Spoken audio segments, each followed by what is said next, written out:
From the Library of Congress in Washington, D.C.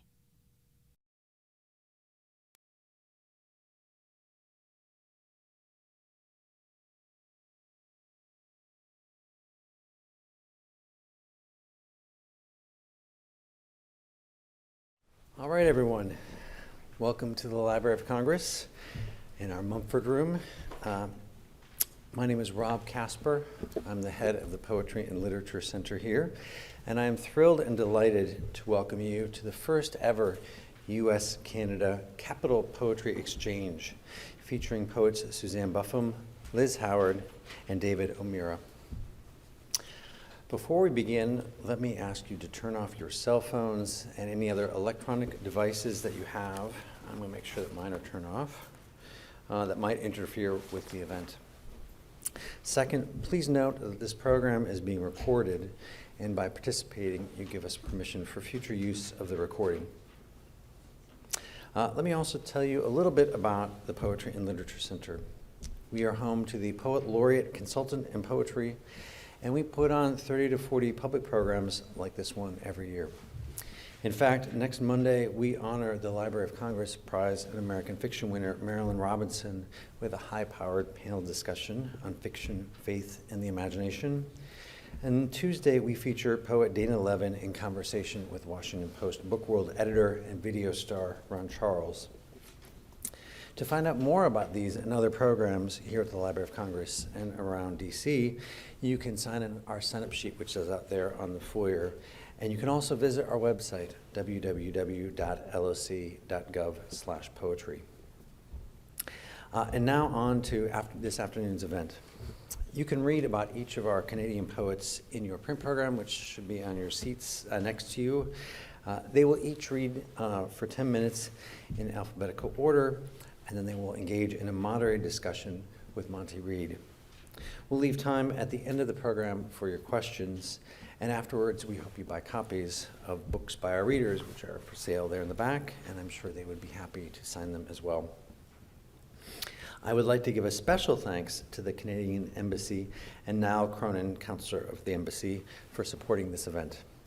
Our neighbor to the north is currently celebrating its the 150th anniversary of its confederation. We have great little pins outside in the foyer, which you should pick up and help us in celebrating this great anniversary. And finally, back to our moderator, the inimitable Monty Reid. Monty is the driving force behind not only this event, but the whole concept of an exchange of Canadian and U.S. poets. He is also a celebrated poet himself of more than a dozen poetry collections, including a collection of new and collected poems, Crawl Space, published by House of Anansi in 1993, and Meditatio Placente, published by Brick in 2016. A three-time nominee for the Governor General's Award for Poetry, and three-time winner of the Stefan G. Stefansson Award for Poetry, Monty is the festival director at VerseFest, Ottawa's International Poetry Festival. And now here's my little punny moment. I am delighted to the core of my constitution that Monty and I can connect our work to promote poetry in our respective capitals, and in so doing, give a federal boost to the currency of the art. Please join me in welcoming Monty Reid.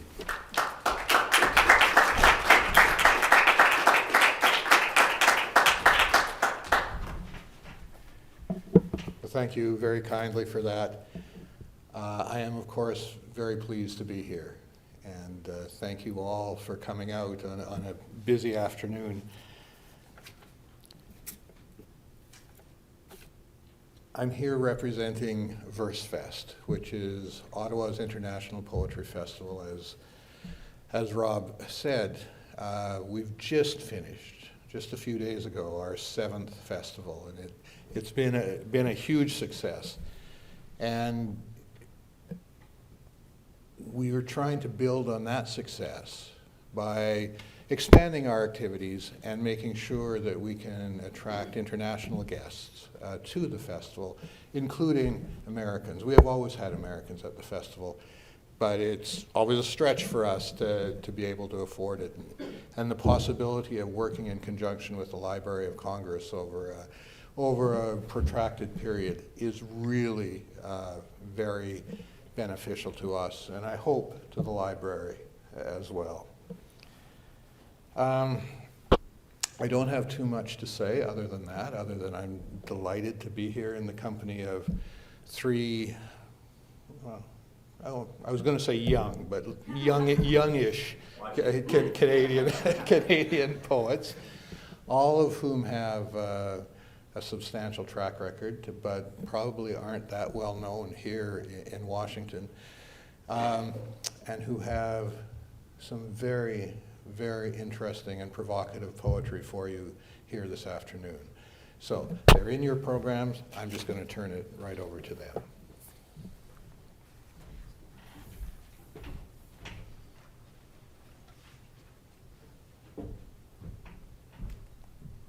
Hi, you can hear me. I think things are well organized here. I'm Suzanne Buffam. Thank you very much for having me. It's a great honor to be here, and I feel like there should be more flashes from what I've seen. But anyway, I'm gonna just impose upon you. I promised my daughter I would document the attendance, so there's actually more than I expected. Thank you so much for coming. I'm gonna jump right in and set the timer so I don't exceed. All right. I'm going to read from a book that just came out last spring called A Pillow Book, and it's a book-length, somewhat narrative poem about pillows, among other things.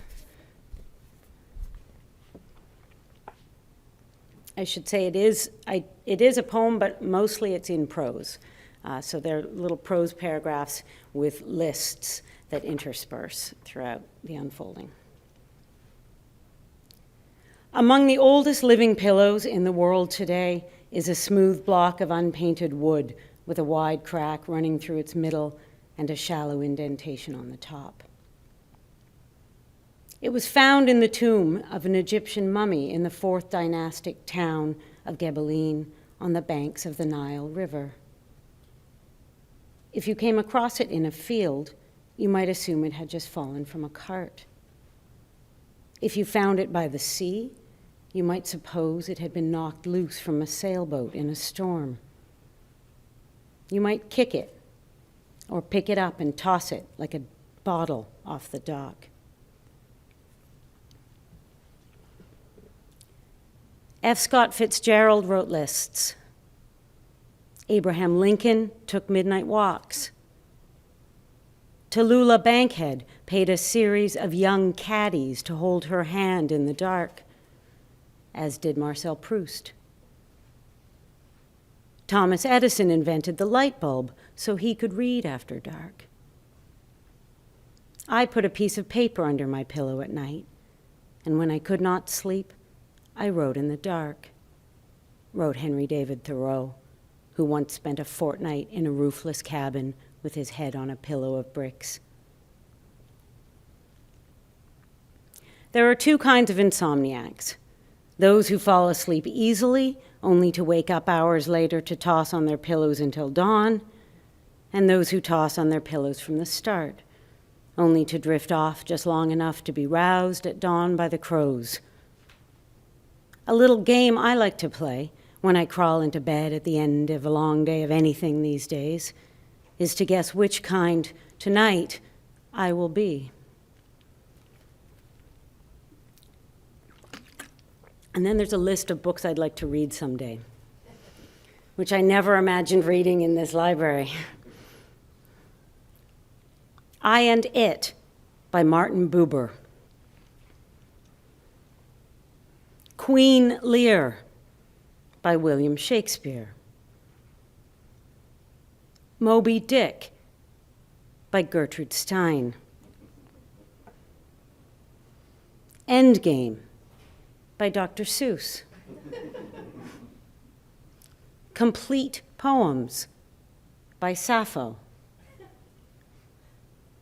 The Interpretation of Dreams by Jorge Luis Borges. Kafka for Dummies by Franz Kafka. My Mistake by Laura Bush, which seems quaint now. What Would Jesus Do by Jesus Christ. Say Shawnigan's pillow book, which has passed the last several nights in the dim glow of my Petzl Takina 2 headlamp set on low, provides an exhaustive catalog of petty grievances, as pressing today as they were a millennium ago. One has gone to bed and is about to doze off, the lady complains in her protracted list of hateful things, when a mosquito appears, announcing himself in a reedy voice. One can actually feel the wind made by his wings, and, slight though it is, one finds it hateful in the extreme. I would add to this list, as I often feel it incumbent upon me to do, the endless, intermittent tinkling through the half-open window screen of one's deaf neighbor's wind chimes, the pre-dawn, post-amorous blather of young robins from the rooftops, and one's husband squinting peevishly from his pillow at night when one turns on the bathroom light to fish one's dripping headlamp from the toilet bowl. Kings and commoners alike have known the value of a good pillow forever. From Quito to Cairo to Chicago to Zhangyang, examples can be found in museums all over the world. During my sleepless hours, some nights I try to imagine the whole collection.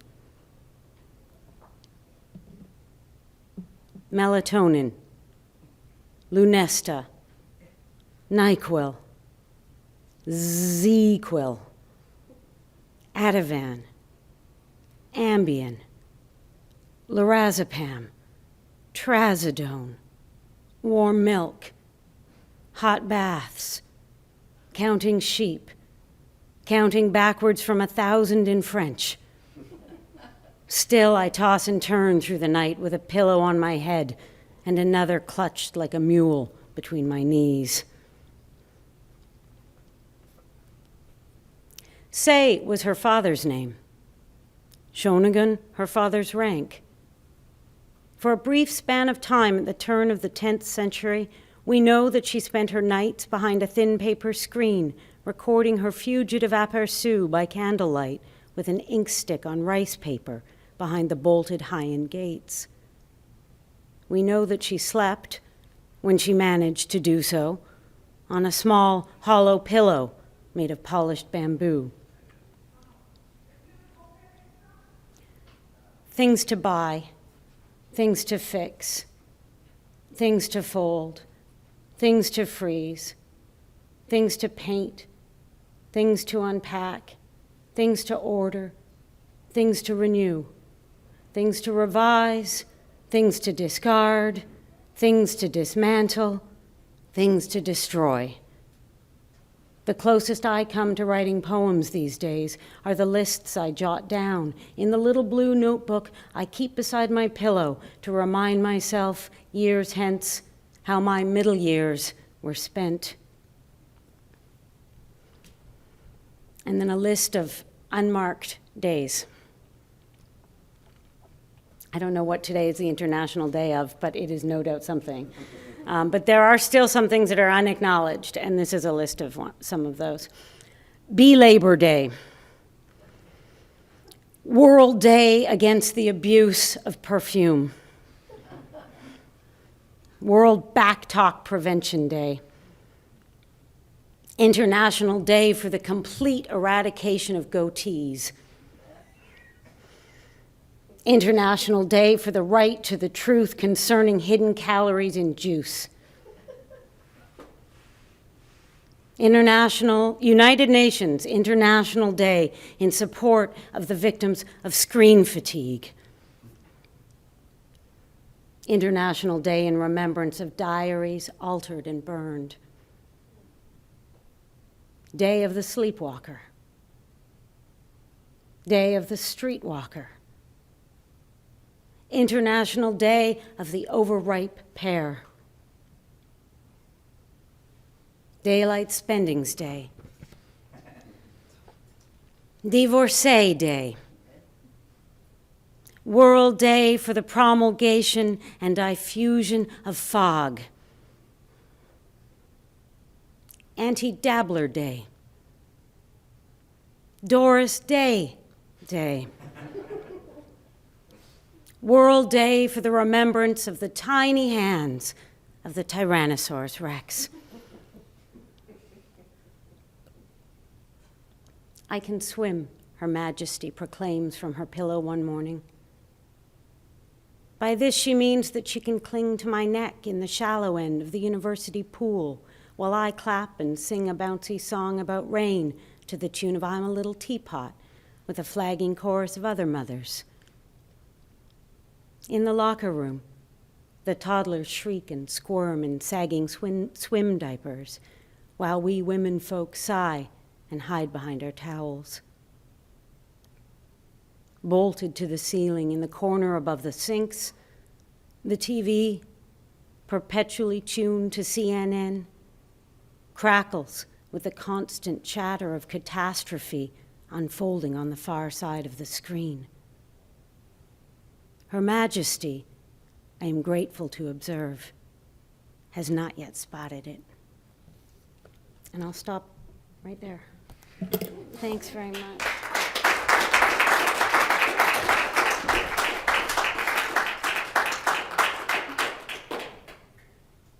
guess I should introduce Liz. Is that what happens? No. So do I just go right up? You just go.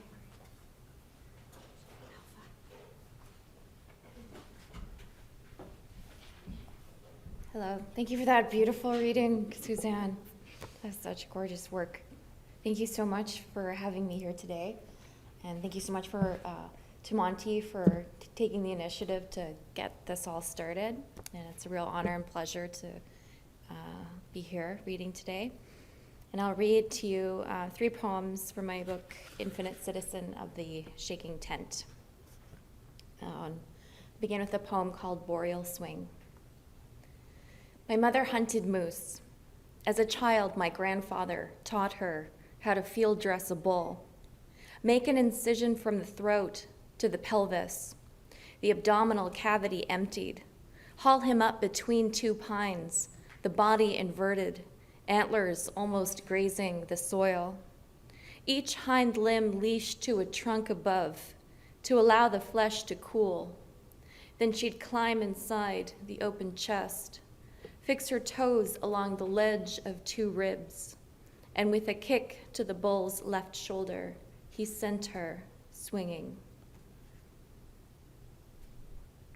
This poem begins with an epigraph by the philosopher Ludwig Wittgenstein. The poem is called Think Tent. I am my world, the microcosm. Hospitality, the first demand. What is your name? The city bound me, so I entered, to dream a science that would name me daughter, and launch beyond grief, the old thoracic cause, myocardium, a blood orange foundry handed down by the humoral anatomists, and not to be inside my own head perpetually, not simply Wittgenstein's girl, but an infinite citizen in a shaking tent. If you are in need of an answer, consult Ajisaki Wunini, scientific rigor, psychoanalysis, the unconscious, a construct method amphibious of 2 minds. That's the translator, her task to receive the call that comes down the barrel of the future. All of us, a congress of selves, a vibrational chorus. I know myself to be a guest in your mind, a grand lodge of everything I long to know and hold within this potlatch we call the present moment. If I speak of the night, speak its illicit cerebrum of branches and back seats. Speak beyond our future, a thinkable urn, my empirical training, my non-status brow ridge, indivisible and glistening every time I tease a thread of being from its moment in standard time. Let's elevate the coordinates of distress.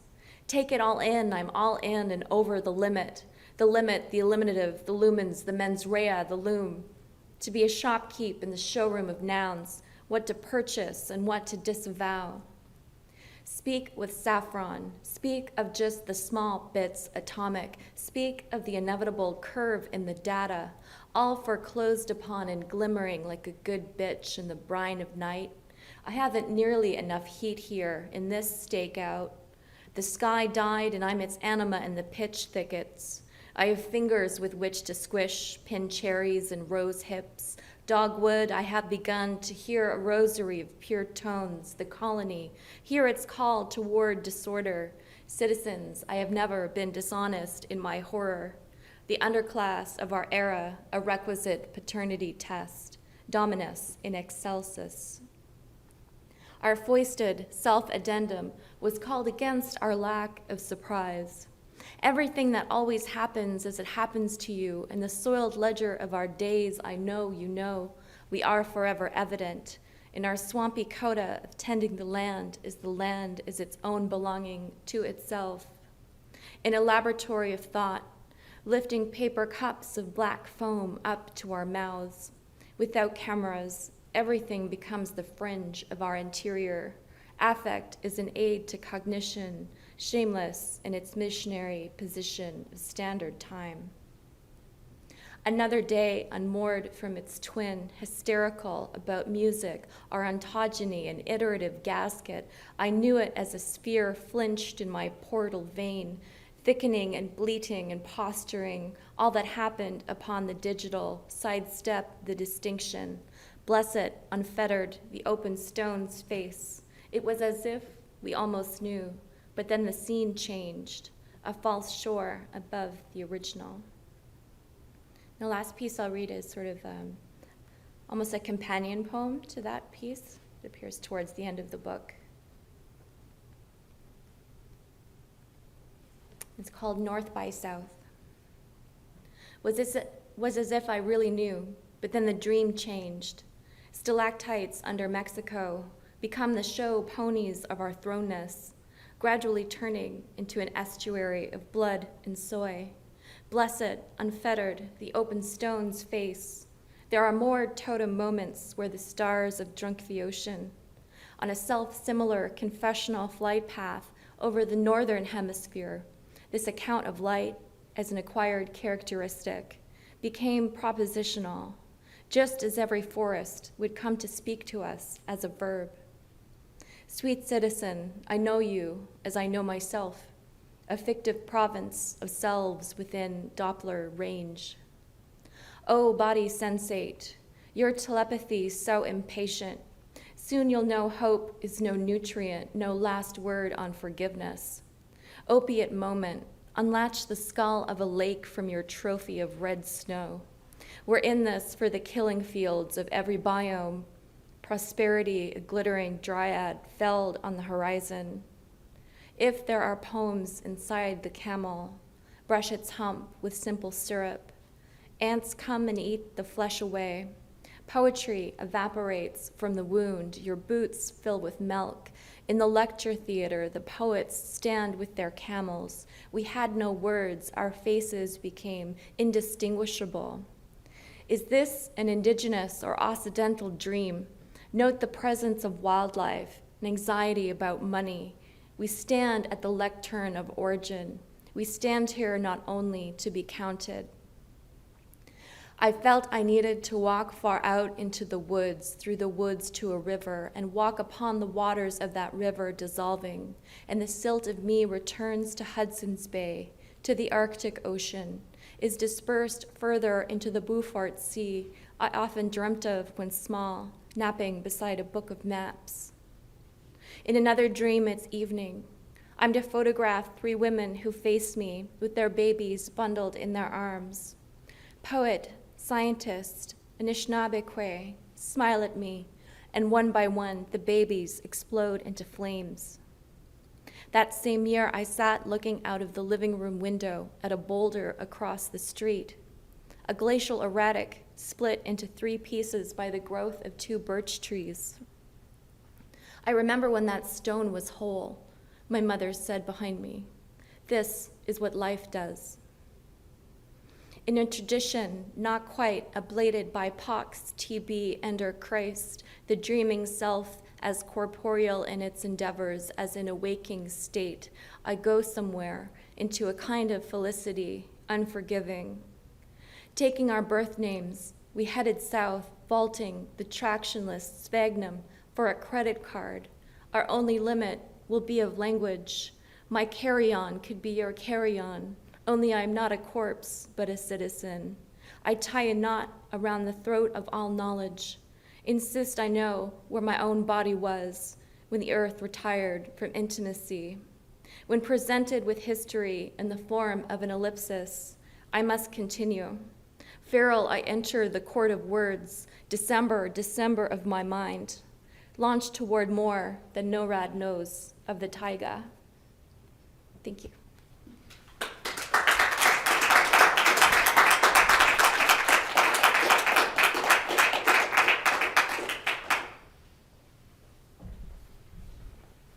Thanks, Liz. That was amazing.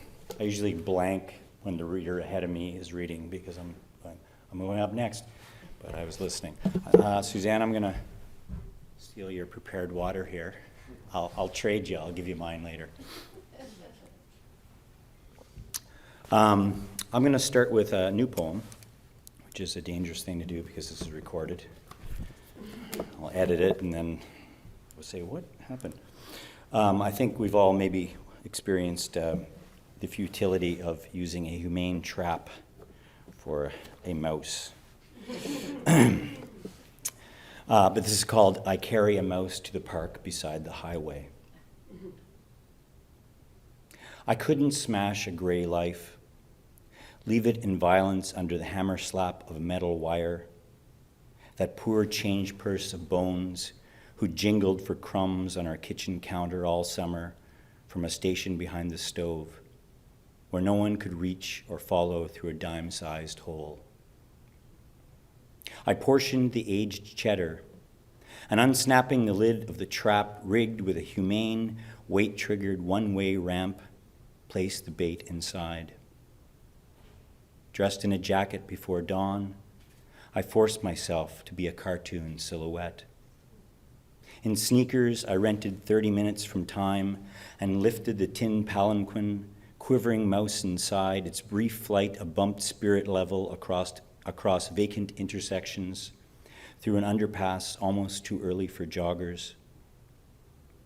Since each hour's a sickle of a fighting chance, I tested fate's etiquette and flattered the cat's mercy. I was thinking of the grass's traffic as I tipped the trap over between thin shoulder and passing headlights near park gates where the mouse's paws typed into a green verge of tomato vines. While all that hour, the sun's creeping bleach became a chandelier, and I turned for home. Morning, other alarms, the bustle of wage and email, no less or more than fear and boredom, the Iliad of our quiet lives. And I feel obliged to read my only Washington poem, mainly because a few of the things it refers to are within the very close proximity of here. The subject of this poem is William Safire, who I'm sure many of you are familiar with, who wrote a very popular column in the New York Times for a number of years before it was failing. And it was an etymology series called On Language. But he was also the speechwriter for Richard Nixon. And during the moon launch, the Apollo 11 moon launch, they realized the biggest window for a disaster was not when the rocket was being launched from Earth, but in fact when the lunar lander was going to be launched off of the moon after the mission was almost complete, because they'd never been able to properly test it. They had created, different conditions to try to simulate it, but not ever actually do it. So they asked Safire to write a speech that Nixon would read to the American people if something failed. And he wrote a speech which is now in the National Archives called In Event of Moon Disaster. And Nixon would read it on television, and they would leave the astronauts on the moon, obviously. So I, being one who suffers from writer's block, I thought this would be an interesting subject. So the poem is also called In Event of Moon Disaster. After Borman, NASA's liaison, calls and urges some alternative posture should things go south, unforeseen glitch, miscalculation, technical, whatever, leaving Armstrong and Aldrin stranded on the moon.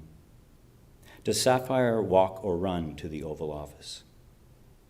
The president's aides rustle around the furniture, the minds touchy and tentative like bees in a cactus patch. You can imagine Dick's face when advised, cut all communication, commend their souls to the deepest of the deep, like a burial at sea, then call their wives. As for text, it's left to Sapphire to get the spirit right. Christ, this will be either the speech of his life or words that are never uttered. Though he's no pacer, there he goes on Penn Ave, ditching the ride to a deli with a government driver, insisting he'll take the few last blocks on foot. He wants the air of a summer night and an uncluttered sense of the quotidian. The stars might pull at time like taffy out there, exhaling light. But it's reassuring to know that in the suburbs someone's washing dishes, a curtain is lifted by the breeze, and surely there's a midget team looking for a homer under bug-infested ballpark lights. At the meat counter, he watches them shave a sheaf of pastrami onto the waxed sheet, pop bread and mini packs of mustard into paper sacks, provisions for what's going to be an all-nighter in a toe-to-toe with the typewriter. If only he could peel back the top of his head to reveal slick words laid neatly and glistening like that cache of silver found when a sardine key gets twisted round. But all he can see are two dead astronauts canned in welded metal. Their ingress above the module's ladder like Jacob's climb to heaven, and everything a question of how anyone would spend their last few hours. Would you stay inside, waiting till the oxygen goes critical, tapping the dead switch for the ascent engine in lonely Morse? Or rather, pull an Oates and wander out into the cold for one last stroll, the whirling white like ticker tape. Sapphire slows the thought of it. All night he'll haunt his office, taunted by shades of scenario, the moon's milky glow hung in its pure potential, stalled like those satellites of paper balled up into the waste, the future an empty shape still left to fill with explanation. I've never been to Washington before, so I hope there's a deli on Pennsylvania Avenue. Otherwise, that poem is lacking in real research. This is another potential disaster poem. It's called The Game. The trees skitter past, a rush of verticals at the roadside. I'm 15 in the rear view, off to play the softball tournament at Golden Lake. There's Tommy, Trevor, and me. And Trevor's older brother, Kevin, who shit grins behind the steering wheel, getting us there for the 10 a.m. pitch. Somewhere down these back routes just for kicks, he guns the rusted chassis at rising humps in the road, full speed, trying to jimmy us loose from gravity and slip a fat envelope of air between our wheels and the earth. Each time we land, our tailbones jab the vinyl seats, and the stitched gloves jostle in our laps, their punched palms a darker tan than last summer. Kevin's loving the morning breeze, forced through the rolled-down windows, but especially the looks of panic on his passengers' faces, as if we were clean, plush cushions he'd been itching to knock the stuffing from. Watch this, he says, pushing the gas pedal to the dusty mat, then charges the wrong side of the next blind hill. Our heads are numb. Our stomachs roll and clutch. I catch my own eye in the side mirror, giddy with the look of death, every bit as close as it might appear. And I'll read two quick short ones. Can't do a Canadian poetry reading without some snow.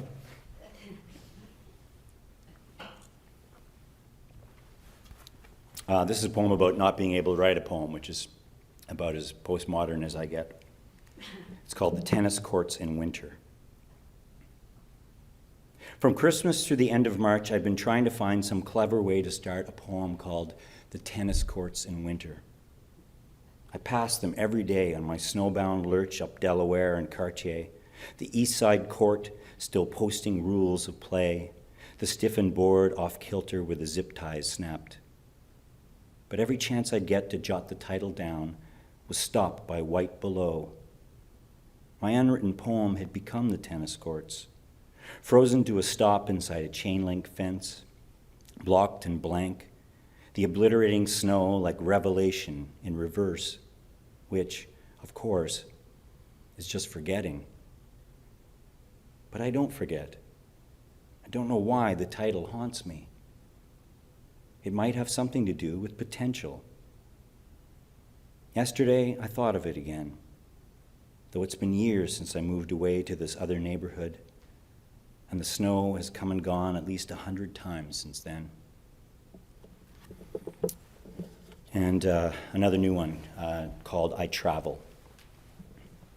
And thank you so much for listening and coming out, and thanks so much to everyone involved. This has been wonderful, and it's a real honor to read here.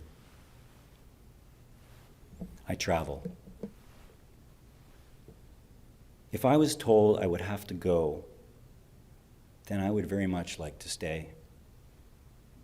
No mystery thriller this, but the trail dries up as the evidence amasses. The road goes out, is winding, long, but that's an old song someone else can sing. Even when it isn't it always the weather?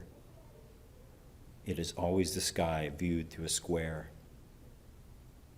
I was hoping to own what I gathered around me, like any ticket. It wasn't only the event, but the guaranteed entry I needed. And it was not what I loved or how, though I came to it finally. Wild, immense, but muted, like a snowstorm on the ocean. There's no truth to where I land, only the terms of going there. So I could rush the stage, because I don't want to wait here waving my arms. Thanks very much.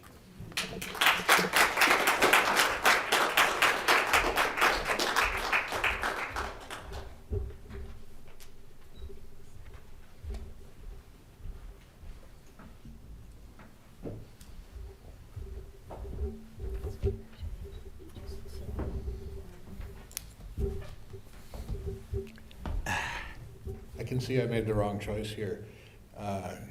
It's probably going to be better if I actually sit down too, which means I need to steal that mic back. I thought you meant about the poets you'd made the wrong choice. I've been known to make wrong choices about the poets too. Dave was a totally bad idea. Should have picked Ken. This is the discussion part of the program, and you're certainly welcome to ask whatever questions you might wish. I do have a couple myself, and I'll start off by asking them, and you can certainly join in, or you can follow up however you choose. One of the things that Canadian poetry has always been accused of as being exceedingly rural and very much not as involved with urban life as it might be. That's clearly changing. But I see, particularly in Liz's work, a real interest and involvement in the natural world again, except it's a new natural world. The nature in Liz's world is, I mean, it's got bush and rock and lakes in it, but man, it's electric. And I'd like you to comment just a little bit about nature in your work. So I grew up in rural northern Ontario, so very much right in the bush, and that landscape just made a really deep psychic impression in me as I was, developing in that landscape, and so it's something that I always carry with me. And in terms of working out my relationship to that land through poetry, through language, I wanted to play with this idea of making the familiar somehow unfamiliar, making nature seem something new again, and sort of dark and charged, which was sort of more reflective of my experience of it, because the woods, like the wilderness, is a really gorgeous, beautiful place, and it can be a site for personal and spiritual reflection, but it's also a place where you can quite easily find your death. You could die. Yeah, quite easily. So I wanted to convey that sense of wilderness as well, and different relationships that people in the North have with animal beings, and the bodies of animals, and just wanting to convey the fullness and problematics and visual kind of striking, the striking sort of visual imagery that can create. Well, I think you've done that really very successfully. I think like I said before, the natural world that's there is not the natural world you would have seen in Canadian poetry in the 70s even. It's remarkably different and remarkably charged, as you say. Another thing that I think I've seen all of you working with is existing texts. I mean, David, in your most recent book, you've got Socrates among other people, and Say Shinogan in the Pillow Book is a very strong background text, and even the Song of Hiawatha could be seen as a kind of a haunting text in your work, Liz. I don't know if that suggests a kind of historicism in the poetry, or whether it's just a mashing up of existing material. So I'm curious to know how you use earlier texts in your work, and what is it that attracts you to them? Suzanne? Sure. Yeah. Well. So my book is really quite directly invokes this character and historical figure of Shonigan, which the book is about not sleeping, and much of those hours are spent and have been spent in my life reading, and I think probably that true of all poets that comes into the conversation, or into one's own internal conversations.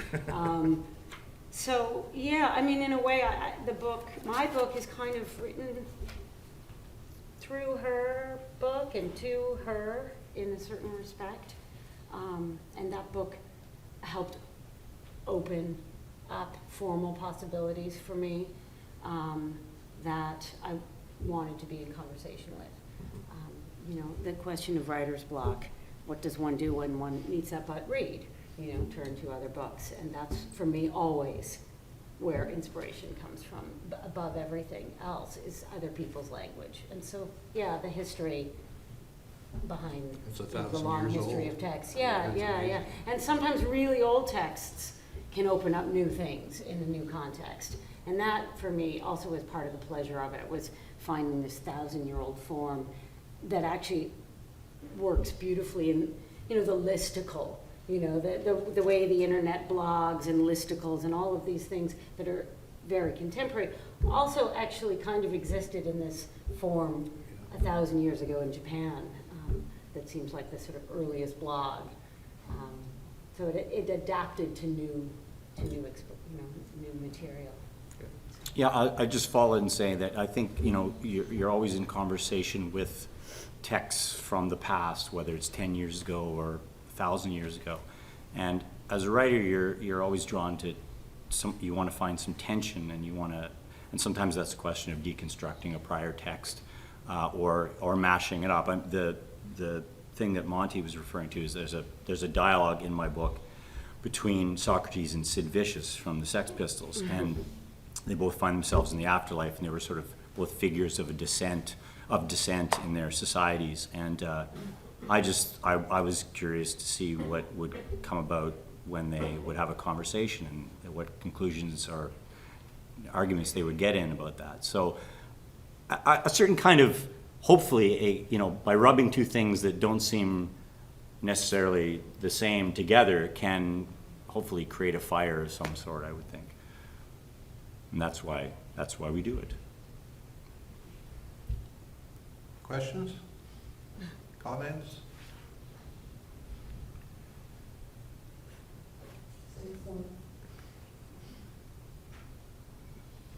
Well, we can keep going. There are, one of the other things I think is, one of the things we should do, since we're Canadians here in Washington, is to poke around a little bit at the issue of, is there anything that distinguishes Canadian poetry from our American friends? I'm not convinced there is anymore. Everybody reads so widely and so much across borders, so much materials online, so it's so easy. I'm not convinced there's much difference between Canadian and American poetry anymore, but I'd be interested to hear what you guys think. Well, I will say that I would put out that maybe 20 years ago, a lot of Canadian poets read English, Irish poets more. But in the last 20 years, there's far more of an interest in American poetry in the sense of what influences can happen. And now it's a mix. I mean, when we were at the airport, I was talking about Emily Berry, who's an English poet. And what I find interesting about her work is that now I think English poets are looking at American poetry and trying to do something contemporary rather than, rhyming quatrains, etc. So following up on what you're saying, I do think that it's a much more global sort of interest in where people are going, and in the same way, there is some Canadian stuff that influences things. Like, Anne Carson is an example of someone who everyone is trying to write like to some degree or is looking at, So I think it's become much more of a mix of people just trying to find a different way into a poem and creating something interesting or new. Yeah? Wrong? Yeah, no, I think that's true. When I was studying creative writing 1,000 years ago in Canada, a lot of the texts we were taught were more British or post-colonial, and looking to, I had a teacher who taught a class on post-colonial lit that was, Commonwealth kind of stuff, and that looking to other sort of peripheral texts, thinking of Canada as having a history that peripheral both to a British center and to an American center. And I think that probably is changing. I haven't lived in Canada for almost 13, 14 years now. Well, yeah, I know, and so you're almost in a privileged position to talk about that, because you're immersed in both those traditions. Yeah. I guess so. You're an example. Liz is an example of a poet younger than I am who has come up and who is new to me, and expresses a much more complex relationship to literary past than a lot of Canadian poets of my generation who were somewhat more exclusively influenced maybe by a British tradition. And so I do think that's, you know, of a generation where access is just so much greater. And there's so many more small presses and so many more online forums to be cross-pollinating and pollinated from. That is that, I mean, Yeah. have you found that you're doing a lot of your reading online and finding access to international stuff that way? Oh, certainly. And as best I can answer the question is that I found myself sort of emerging from this dense interconnection of influences that in many instances do have their roots in America, like the language poetry movement, Black Mountain School, New York School of Poets, having influences on poets, you know, sort of north, you know, coming north through SUNY Buffalo to Toronto, and also a lot of the connections between the West Coast poets and the Kootenai School of Writers with Black Mountain College and Charles Olson, Robert Creeley, Robert Duncan. Yeah, well, and that's where a lot of early experimentation early in Canada was experiments, happening, yeah. influencing across the border on that sort of that strip up and down the coast that is its own kind of culture. Yeah, so like my poetics, the genealogy of whatever my poetics is is sort of coming informed by that, and also, you know, the feminist poetics and texts and writers who are coming out of the 80s and early 90s in Canada, and also a bit of crossover influence from sound poets like the Four Horsemen and more recent individuals like Angela Rawlings, who sort of, and Margaret Christakis, who really put an importance on the music of language, and sort of not always necessarily going for direct meaning, but just for sonorous, you know, exaltation. But another thing that's been important for you, Liz, I think, is science. Yes. I mean, you have a science background. She has a degree with distinction from the University of Toronto, and actually works in a research lab. Yes. And I think we're seeing a trend. A trend is too big a word, but certainly a number of Canadian poets who are directly involved with science in their work.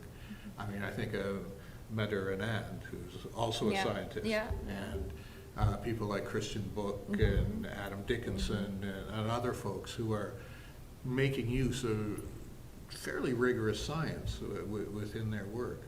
How do they fit? How does the science and the poetry mash together? In my experience, it's been a different well from which to pull language, and also general theory of how to work a bit with structure. I sort of loosely applied a few sort of like theories of memory and memory formation, and memory as being this constructive and reconstructive and more so of a dynamic process, by using a lot of repetitions and reemergences of themes and phrases in my work. So you have the prior experience of reading that, and then also in the present you're re-experiencing it. So there's this dynamic charge field between present experience and recollection that both inform each other forwards and backwards. At least that's the intention. I don't know if that actually happens. So there's an example, and in my studies, I've always said, a student of English literature might be pulling from Milton or Beowulf or Shakespeare, and sort of my pool from which, my well from which I draw is, Candel's Principles of Neuroscience. That was sort of like my text. So I really love using all of these neuroanatomical and so scientific and medical language. I just find it aesthetically pleasing. So that's how it works in my work. But I think, Adam Dickinson is like, his work, he has this whole book called The Polymers, which is all about plastics and their effect in the environment and on the human body, and he has all this whole sort of extended project. Well, and I would add to that too, that I think poets and maybe physicists have in common a fascination with pattern, right? And variation of pattern, and there's actually probably endless overlap in the kinds of fascinations of physics and poetry. And I think, it's structures. directly influenced how people write too, as they've been writing in these fractured patterns to sort of look at how modern, like to try to, I don't know, match a sense of, it's interesting. And that's not just Canadian poetry, that's across the board, so.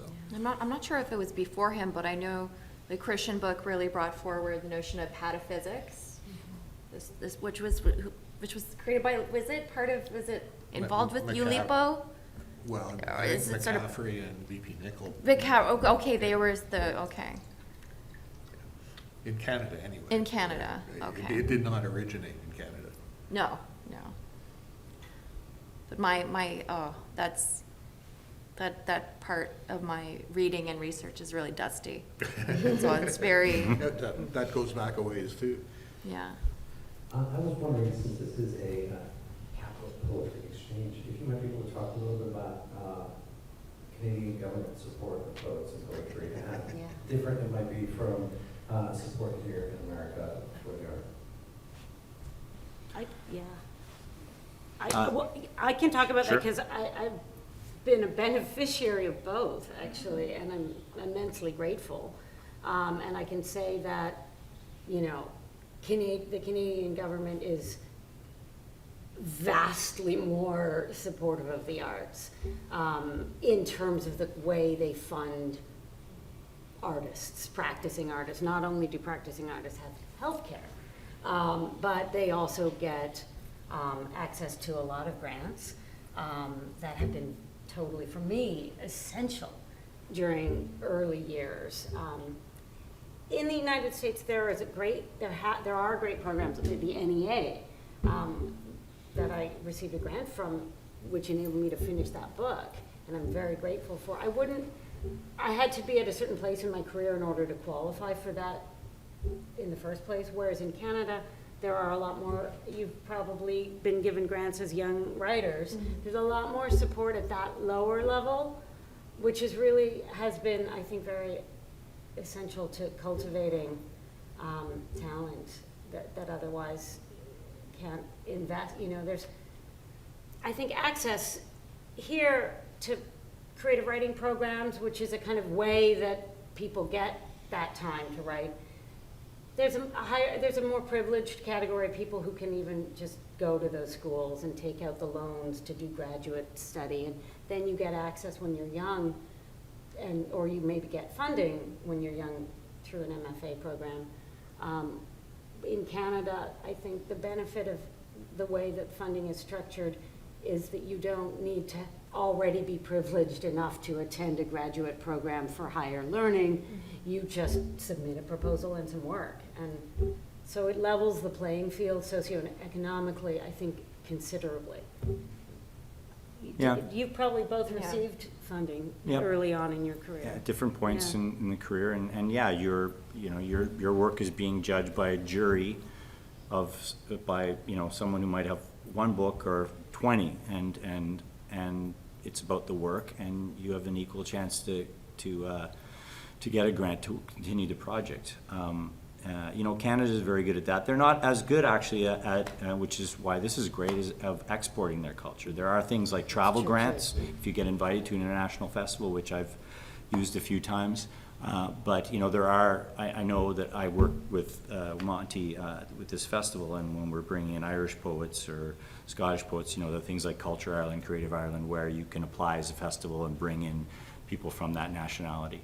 And Canada doesn't quite have a corresponding program as that, and it could do more, I think, to get our artists, whether they're poets or visual artists, etc., maybe out at these different events across the globe. So, but yes, it's helpful for sure.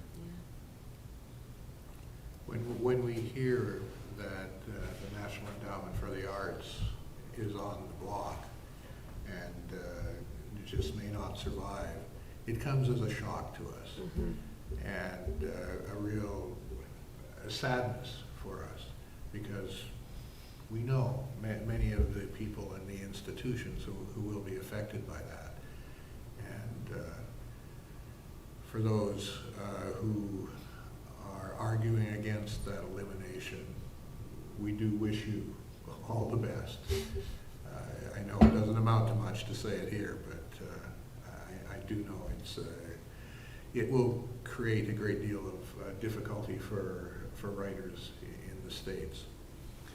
We have been supported in our visit here by the Canadian Embassy, and that's, although it never seems like there's enough, the Canadian government has, over the years, been very faithful and very good in its support of the arts.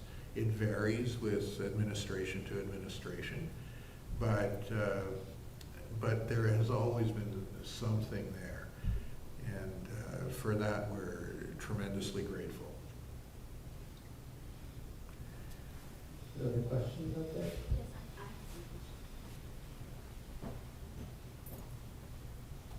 First, I would like to say thank you so much. I thoroughly enjoyed your readings and your poetry and this discussion. I would like to know, what are you reading now, poetry or prose? And also, there's been much talk in the U.S. in past years about poetry being hijacked by the Academy, and I was wondering, and there's pushback against that now, but is that the case in Canada, and is there a discussion of that? What am I reading? I've got a pile of books because the festival just ended and I was buying books right left and center.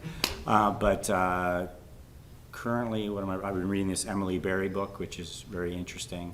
I just finished Natalie Diaz's book. She's got a new one coming out. Wonderful American poet. I'm trying to visualize my desk right now. Blanking on that. Further, those are the two that I'm reading or just finished reading. And when you say hijacked by the Academy, how do you mean? Like it's in like all the poetry sort of sounding the same because it's people coming through these MFA programs. Right, I think more Right. Kind of same style.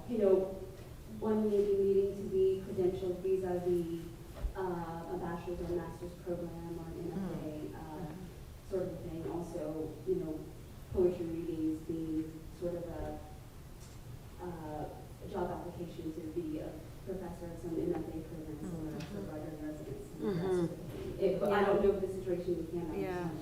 I think that's more the case here, from what I can't speak to exactly what's happening in Canada right now, but I think certainly from yes, I think that is definitely more the case here. There's far more institutions here, with many with far more money available to pay people, and I do think that is partly a product of, it gives the Academy gives young poets a place to hang out for a couple of years and write poems, which I think is connected to Rob's question about funding and how do you stay afloat when you're a young, uncredentialed poet looking for, some kind of roof over your head.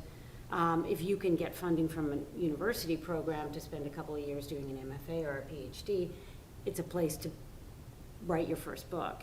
And I think that happens a lot more here, for a lot of reasons to do with money, Yeah. Yeah, I mean, there's a lot more opportunities to take do programs, MFAs, etc. And I've taken workshops before, and I've taught them as well. And like, I feel that it's good to take them because it forces you to look at your work on a kind of editing level and get some feedback. But I also feel like if you do it too often, certain programs will sort of chisel you down to sound like a lot of other stuff. And I think to be successful at taking the most from that is kind of like getting a bit of it and then staying away from it as well, because I think if you're immersed in it, then your voice becomes sort of a collection of a lot of different people's opinions, and you kind of lose that individuality. And that can happen in a program too, I would imagine, you know, Yeah. so. I'm a product of programs, and I teach. So, you know, I am immersed in that world. But I, you know, hope that I also have enough of a foot out of it too, to, you know, read outside of that.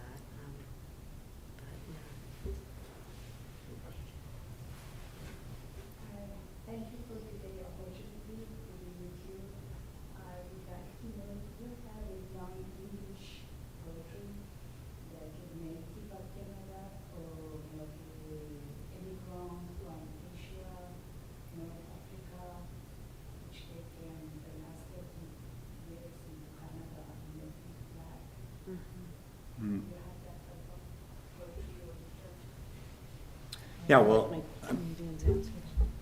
I couldn't hear it. Are there Canadian poets now, like immigrant, whose first language is not English? Which they are not expressing in English. Uh-huh. They are expressing in their own languages. Yes. Do you have such a piece like that? Yes. Do they govern them on this? Oh, there's a Yes, Anishinaabe yes. poet who writes, an Ojibwe, Canadian Ojibwe poet, Christine Tsai, who writes both in Anishinaabe and in Ojibwe. And Greg Schofield mixes. Well, and the and Gregory French. Schofield in Cree. Mm. And we have an entire French literature from Quebec and Yes, Northern yeah. Ontario. And that is very supported and funded as well. But- But they often have a separate culture, I find. The French-Canadian and the Anglo-Canadian cultures don't have, to my sense, enough Yeah, there's not dialogue enough across it. crossover. I think that's, But it's VerseFest, for instance, is a bilingual festival. There are other festivals specifically set up to encourage emerging writers people of color, indigenous writers, people from visible minorities. There are festivals specifically to encourage that. I mean, Van Zan's reading series in Toronto is very much directed to that. So it's not perfect, Yeah. certainly. It's but there interesting though, is. because there's a lot of immigration to Canada, and other than English and French and native languages, you don't see a lot of it being published. You don't see, we just had a huge influx of Syrian refugees, and maybe that will happen over time, as people integrate and start writing toward their Canadian experience, that will be addressed. There will be stuff published. But we really need, I mean, do we have a publisher who publishes Arabic poetry or, something outside of English or? French and English. Yeah, I don't know. And that would be a good thing, But How certainly it- there are a lot of translators, and I think that's partly being a bilingual country. I think that is more as second nature in a way to poets. And Maybe it's too early for them to come out. yeah, well, Because 30 years, 20 years is not enough yeah. to get into the highest level of the language, Mhm. which is the poetry Mhm. and literature. Yeah, well, it will be interesting to see what Anglophone translators find poets with new waves of immigration, how those things result in it. There's been a Changed few culture. anthologies. I'm just Yeah, thinking, yeah. he's a Montreal poet. He did an anthology of Arabic Canadian poetry a few years ago. A friend of Rawi Haj's, I can't remember his name now. I only met him once, but yeah, there's some stuff There's some like that, but it's not as widespread as it could be, yeah. Well, on that note, I think we'll wrap things up. Thanks to our three poets. Thanks to Monty, Reid. Thanks to all of you for coming out. Like I said, there are books in the back over there. Please do go get them, buy them and get them signed by our poets here. And we hope to see you sometime soon. Our sign-up sheet for events is out in the foyer. Have a good night. Thank you. Thank you. This has been a presentation of the Library of Congress. Visit us at loc.gov.